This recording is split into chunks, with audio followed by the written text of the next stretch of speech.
bringing Israel to the world.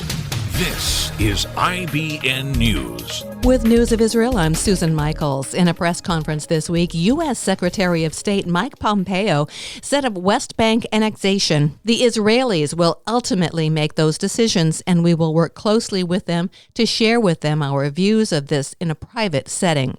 Pompeo also said he was happy that Prime Minister Benjamin Netanyahu and rival Benny Gantz signed a deal this week to form a national emergency government, stating that he didn't think a fourth consecutive election was in the best interest of Israel.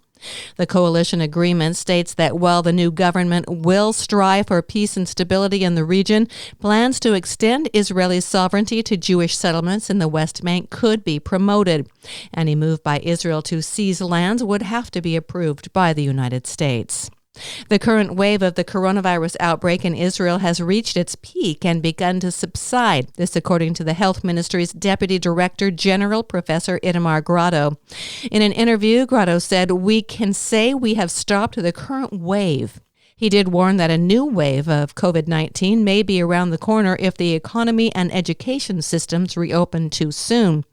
The new wave will be much harder to contain in contrast to 2 months ago, where most infected came from abroad and we could quarantine them.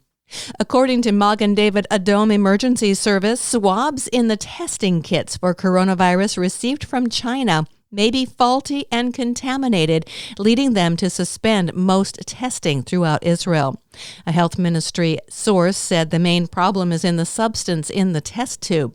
It's believed that some 10,000 faulty swabs have been sent to HMOs, and those tested using them will most likely be called to retake the test. Meanwhile, Israel last week purchased 2.4 million serological tests for coronavirus, which check for antibodies in the blood that can indicate if a person has had COVID-19 and developed immunity to it.